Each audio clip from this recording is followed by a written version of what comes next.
दावहिल का खूनी जंगल पार्ट 2। जैसा कि आपने पहले पार्ट में सुना, जाहिद और शाहिद ने दावहिल के खौफनाक जंगल में रात बिताने का फैसला किया, जबकि उन्हें कई इशारे मिल चुके थे कि वहां जाना खतरनाक हो सकता है। लेकिन अब वे वहां थे और उनके पास वापस जाने का कोई रास्ता नहीं था। जंगल में रात की काली चादर फैल चुकी थी और ठंडी हवा के साथ एक अजीब सी सरसराहट सुनाई दे रही थी, जैसे पेड़ों के पत्तों के बीच कोई सरगोशी कर रहा हो। जाहिद और शाहिद ने एक ऐसी आवाज सुनी जो उन्हें अपने तीसरे दोस्त की लगी, तो वे बिना सोचे समझे जवाब देने लगे। अली, हम यहां हैं, शाहिद ने जोर से पुकारा। लेकिन जैसे ही उसने ये कहा, जंगल की फिजा में अजीब सी खामोशी छा गई, जैसे सारी आवाजें किसी ने अचानक बंद कर दी हों। जाहिद और शाहिद ने हैरानी से एक दूसरे को देखा। यार, ये क्या हो रहा है? जाहिद ने धीमी आवाज में कहा। मुझे नहीं पता, लेकिन ये जगह सही नहीं लग रही। हमें तुरंत यहां से निकलना चाहिए, शाहिद बोला। मगर अब बहुत देर हो चुकी थी।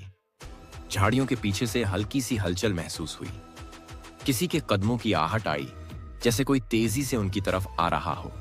जाहिद ने टॉर्च निकाली और उसकी रोशनी झाड़ियों पर डाली, लेकिन वहां कुछ भी नहीं था। यार, ये बहुत अजीब है। आवाजें तो आ रही हैं मगर कुछ दिख नहीं रहा, जाहिद ने सरगोशी की। अचानक उन्हें महसूस हुआ कि उनके पीछे कोई खड़ा है। जैसे ही उन्होंने मुड़कर देखा, उनका खून जम गया।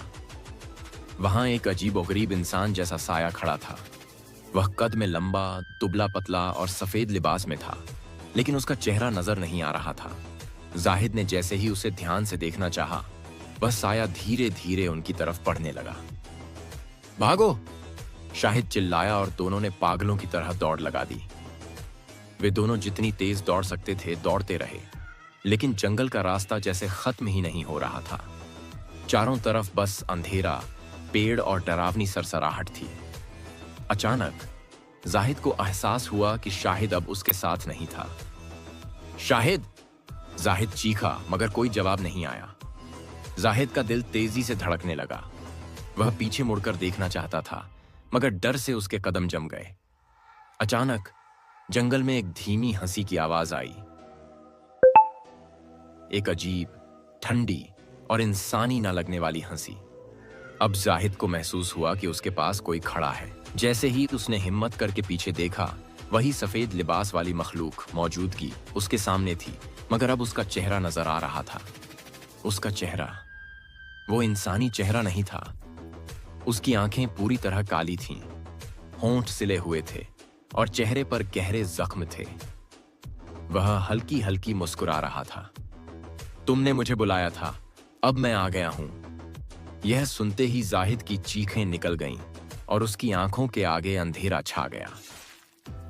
जब जाहिद को होश आया, तो वह एक अजनबी जगह पर था। उसका पूरा बदन पसीने से भीगा हुआ था और वह अकेला था। शाहिद कहीं नजर नहीं आ रहा था।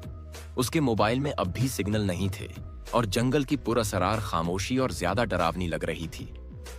क्या जाहिद जंगल से बाहर निकल पाएगा?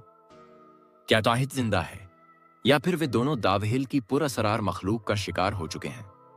ये सब जानने के लिए हमारे साथ जुड़े रहें। इस कहानी का तीसरा और आखिरी पार्ट जल्द अपलोड किया जाएगा। तो दोस्तों, कैसी लगी आपको आज की हमारी ये वीडियो?